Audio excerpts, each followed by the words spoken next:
నమస్కారం. వారధి వారాహి వార్తల విశ్లేషణ కార్యక్రమానికి స్వాగతం. జూన్ 2 సోమవారం నాటి వివిధ దినపత్రికల్లో వచ్చిన వార్తలని ఒకసారి మనం చూద్దాం. ముందుగా ఈనాడు దినపత్రిక నుంచి వార్తలను చూసే ప్రయత్నం చేద్దాం. ఓట్ల లెక్కింపునకు చురుగ్గా ఏర్పాట్లు అంటూ ఒక బ్యానర్ ఐటమ్ని వీళ్ళు రాశారు. రేపే ఓట్ల లెక్కింపు కార్యక్రమం కాబట్టి అన్ని ఏర్పాట్లు పూర్తి చేశామని చెప్పి శనివారం నాడు మధ్యాహ్నం విశాఖ జిల్లా కలెక్టర్ మల్లికార్జున విలేకరుల సమావేశం ఏర్పాటు చేసి ఈ విషయాన్ని తెలియజేశారు. దీంతో ఈనాడు దినపత్రిక ప్రధానంగా మొదటి పేజీలో వార్త వేశారు. ఏయూలోని 7 చోట్ల లెక్కింపు కేంద్రాలు, పార్లమెంటు పరిధిలో 140 రౌండ్లు పూర్తికి చర్యలు, ఫలితాలు 12 గంటల పైనే పట్టునున్న సమయం, తుది ఫలితం రాత్రి 9 గంటలు దాటాకే అని చెప్పి ఒక వార్త రాశారు. అంటే రేపు ఉదయం 6 గంటల నుంచే కౌంటింగ్ ప్రారంభమవుతుంది. అయితే ప్రారంభమైన నేపథ్యం నుంచి లెక్కేసుకుంటే రాత్రి 9 గంటల తర్వాత మాత్రమే ఈ ఫలితం వెలువడుతుంది, తుది ఫలితం వెలువడుతుంది అని జిల్లా కలెక్టర్ స్పష్టం చేశారు. అంటే ఎట్లా చేస్తే ఏమవుతుంది, ఇవన్నీ పరిణామాలను లెక్కలేసుకుంటూ రాత్రి 9 తర్వాత మాత్రమే ఈ ఫలితాలు వెలువడవుతాయి అని ఆయన చెప్పడం జరిగింది. అయితే ఈ కార్యక్రమాన్ని అంతటిని కూడా ఆంధ్ర యూనివర్సిటీ గ్రౌండ్స్లో ఉన్నటువంటి స్ట్రాంగ్ రూమ్లో, అక్కడ ఉన్నటువంటి స్ట్రాంగ్ రూమ్లో భద్రపరిచారు. ఎలక్షన్ కౌంటింగ్ కూడా రేపు అక్కడే నిర్వహిస్తున్నట్లు ఆయన పేర్కొన్నారు. 7 చోట్ల ఆంధ్ర యూనివర్సిటీ పరిసర ప్రాంతాల్లోనూ 7 చోట్ల ఈ పోలింగ్ అంటే కౌంటింగ్ కేంద్రాలు ఏర్పాటు చేశారు అన్న విషయాన్ని ఆయన స్పష్టం చేశారు.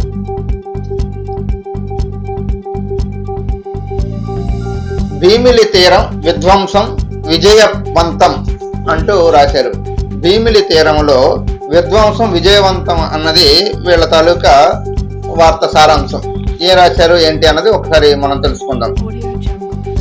యథేచ్ఛగా సిఆర్డి నిబంధనల ఉల్లంఘన, ఆ పక్కనే చాకిరేవు గెడ్డ పోరంబోకు స్థలం ఆక్రమణ, వైకాపా నేతల కను సైగల్లో ఆగని కబ్జాల పర్వము అంటూ వీళ్ళు ప్రధానంగా ఒక వార్తని, విశ్లేషణాత్మక వార్త. ఇలాంటి వార్తలు రాయాలంటే దీనిపైన మొత్తం చర్చించి అసలు అది ఏం జరుగుతుందో నిఘా వ్యవస్థలన్నీ జర్నలిస్టులంతా పనిచేసి ఇలాంటి వార్తలు రాయాలి. ఏదో ఆచామాషిగా రాసే వార్తలు ఇలాంటివి ఉండవు. ఎందుకంటే ఒక కబ్జాల పర్వం అని రాసేటప్పుడు అన్ని ఆధారాలు దగ్గర పెట్టుకుని విలేకరులు ఈ వార్తలు రాస్తూ ఉంటారు. అలాంటి వార్తనే ఈనాడు వారు ప్రముఖంగా ప్రచురించారు. ఆయన హయాంలో సిఆర్జెడ్ నిబంధనలపై నీతి వ్యాఖ్యల వల్లే చేశారు. ఇప్పుడు తానే భీమిలి తీరంలో విధ్వంసానికి తెరలేపారు. ఎన్నికల కోడ్ విధుల్లో అధికారులుంటే చాకిరేవు గడ్డ పోరంబోకు భూ ఆక్రమణలు సదరు నేత నిమగ్నమయ్యారు. సముద్ర తీరంలో దీర్ఘకంగా కాంట్రాక్టర్ నిర్మాణంలో విధ్వంసం చేస్తున్న అధికారులు కన్నెత్తి చూడడం లేదు అంటూ ఒక వార్తని వీళ్ళు ప్రధానంగా ప్రచురించారు. కోర్టు ధిక్కరణ చేశారని చెప్తూ కోట్ల విలువైన గడ్డ భూమిని కబ్జా చేశారు అంటూ వీళ్ళొక వార్తనే రాశారు. ఉత్తరాంధ్ర వైకాపా సమన్వయకర్తగా పనిచేసే ఓ నేత కుమార్తె అల్లుడి పేరుతో భీమిలి పరిసర ప్రాంతాల్లో విలువైన భూములు కొనుగోలు చేశారు. ఇందులో భాగంగానే అల్సా అనే ఒక కంపెనీ నుంచి స్థలం కొనుగోలు చేసినట్లు ఈ వార్త సారాంశంగా ఉంది. ఈ 5 రోజులు ఎండ వేయడంతో జనాలు చాలా ఇబ్బంది పడ్డారు, ఇంటికే పరిమితమయ్యారు. అయితే నిన్న కురిసినటువంటి వర్షంతో ఉపశమనం అంటూ ఒక వార్తని ఈనాడు ప్రముఖంగా ప్రచురించింది.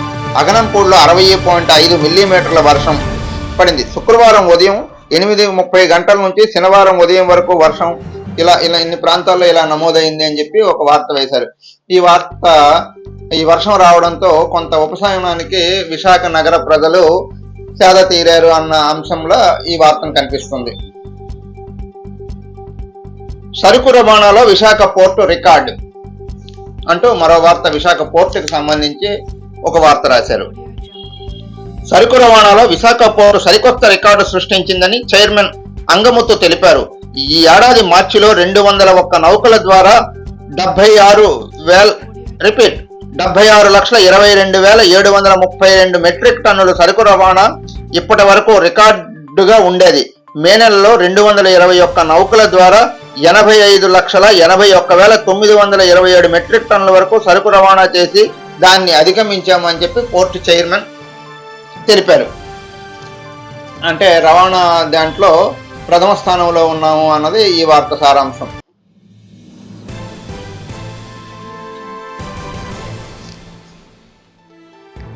3వ తేదీన విశాఖ గుణపూర్ రైలు రద్దు. అంటే రేపు మంగళవారం నాడు విశాఖపట్నం నుంచి గుణపూర్ వెళ్లవలసిన ట్రైను రద్దు చేశారు. కావున ఈ వార్తను వీళ్ళు ప్రధానంగా టాప్ లో వేశారు. ఎందుకంటే రేపు ప్రయాణికులు రిజర్వేషన్లు చేసుకోవచ్చు, రేపటి కోసం అంతా సిద్ధం అయిపోయింటారు. మీరెవరో రైల్వే స్టేషన్లకు వెళ్ళి ఇబ్బంది పడకండి. ఈ వార్త చదివిన తర్వాత మీ ప్రయాణ తేదీని మార్చుకోవాలి అంటూ సంకేతాన్ని ఇస్తూ ఈ వార్తను వీళ్ళు రాశారు. ఆంధ్ర ప్రభ దినపత్రిక ఏం రాసిందో చూస్తే, ప్రతిరోజు మాదిరిగానే వీరు ఒక ఆధ్యాత్మిక వార్త తప్పనిసరిగా రాస్తూ ఉంటారు. అందులో భాగంగానే భక్తులతో పోటెత్తిన సింహగిరి. సింహాచలం కొండ మీద వేంచేసి ఉన్న శ్రీ వరహాలక్ష్మి నరసింహస్వామి దర్శనానికి నిన్న ఆదివారం కావడంతో భక్తులు వేల సంఖ్యలో వచ్చారు అన్నది ఈ వార్త సారాంశంగా వీళ్ళు ప్రధానంగా రాశారు. కనీవిని ఎరుగని రీతిలో భక్తజన సందోహం. 28 రోజుల్లో 3.60 కోట్లు రికార్డు స్థాయిలో ఉండి ఆదాయం. త్వరలో 200 గదుల నిర్మాణానికి ప్రణాళిక. ఘాట్ రోడ్లో త్వరలో తిరునామాలు ఏర్పాటు. వారాహి పుష్కరిణి వద్ద పుష్కర ఘాటులు. భక్తులకు మరిన్ని సదుపాయాలు కల్పిస్తాం అంటూ ఈవో తెలియజేసినట్లు వీళ్ళు ప్రధానంగా ఈ వార్తను రాశారు. ఉత్తరాంధ్ర కూటమి పరము అంటూ మరొక వార్తని వీళ్ళు ప్రధానంగా ప్రచురించారు. నిన్న అన్ని సర్వేలు కూటమికి అనుకూలంగా రావడంతో దాన్ని బేస్ చేసుకుని వీళ్ళు ఒక వార్త రాశారు. అన్ని సర్వేలది అదే దారి.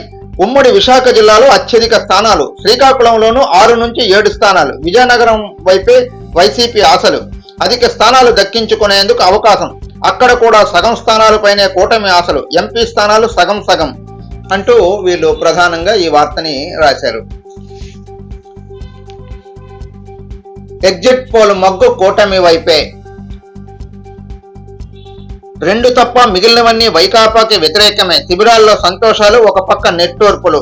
అంటే నిన్న ఎగ్జిట్ పోల్ వచ్చిన తర్వాత అన్ని ఎగ్జిట్ పోల్స్ కూడా దాదాపు కూటమి వైపే మగ్గు చూపు. అయితే కొన్ని సర్వేలు మాత్రం వైకాపాకి అనుకూలంగా ఇవ్వడంతో కొంత శిబిరాల్లో, కొంత తెలుగుదేశం శిబిరాల్లో ఆనందం వ్యక్తం అయితే వైకాపా శిబిరాల్లో నిట్టూర్పు ఉన్నది ఈ వార్త సారాంశంగా ఆంధ్రప్రభ వారు రాశారు. సాక్షి దినపత్రిక విషయానికి వస్తే, మళ్ళీ టోల్ బాధుడు అంటూ మరో ఆర్టికల్ ని వీళ్ళు ప్రధానంగా బ్యానర్ ఐటమ్ గా ఇచ్చారు. ప్రస్తుత ఛార్జీలపై 5% పెంపు నేటి అర్ధరాత్రి నుంచి అమలు. ఎన్నికల నేపథ్యంలో ఏప్రిల్ నుంచి నిలిచిన ఛార్జీల పెంపు. తుది దశ పోలింగ్ ముగియడంతో వడ్డనకు శ్రీకారం అంటూ వీళ్ళు ఒక వార్తని ప్రధానంగా ప్రచురించారు. ఓట్ల లెక్కింపు పూర్తి. అన్ని పేపర్లో రాసిన మాదిరిగానే ఈ పేపర్లో కూడా ఓట్ల లెక్కింపుకు ప్రక్రియకు అన్ని ఏర్పాట్లు పూర్తి చేశామని చెప్పి నిన్న జిల్లా collector Mallikarjuna, police commissioner Ravishankar అన్నారు. వీళ్ళందరూ కలిపి విలేకరుల సమావేశంలో చెప్పారు. వీళ్ళు ఈ వార్తను కూడా ప్రధానంగా రాశారు. అలజడి వాన. నిన్న వర్షం కొంచెం పెద్దగానే పడిందని చెప్పాలి. ఆ వర్షాన్ని గురించి క్రోడీకరిస్తూ వీళ్ళు ఒక వార్త రాశారు. మెరుపులు, పిడుగులు, ఈదురు గాళ్ళు, పలు చోట్ల నేల కూరిన చెట్లు. గాజువాకలో 6 సెంటీమీటర్ల వర్షపాతం నమోదు అంటూ వీళ్ళొక వార్తని వర్షం పైన రాశారు.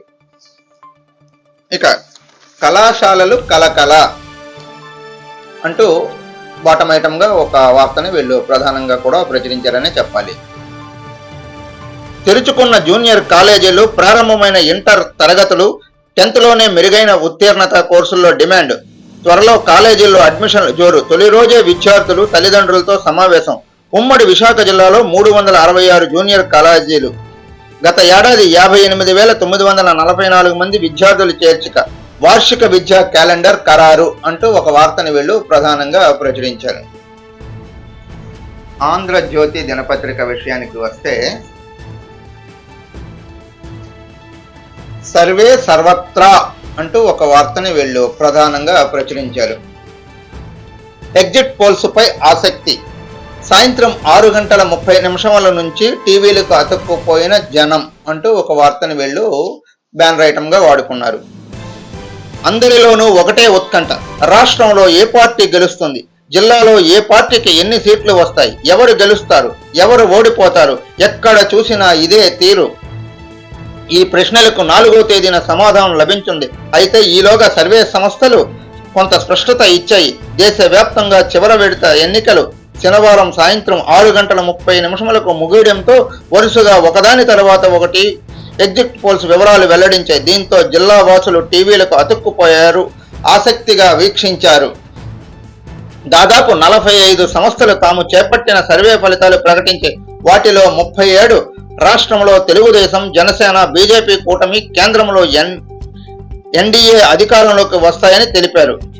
కేవలం 8 సంస్థలు మాత్రమే వైసీపీకి అత్యధికంగా లభిస్తుందని పేర్కొన్నాయి. అంటే నిన్నటువంటి ఈ ఎగ్జిట్ పోల్స్ చాలా ఆసక్తికరంగా ప్రజలందరూ చూశారు. దీంట్లో ఎక్కువ సర్వే సంస్థలన్నీ తెలుగుదేశానికి అంటే కూటమికి గెలుస్తుందని చెప్పగా ఒక 8 సంస్థలు మాత్రం వైసీపీ గెలుస్తుందని చెప్పారు అన్నది ఈ వార్త యొక్క సారాంశం. వీడియో కాల్ చేసి 30 లక్షలు దోచేశారు అంటూ ఒక ప్రధానంగా ఈ వార్తని వీళ్ళు ప్రచురించారు.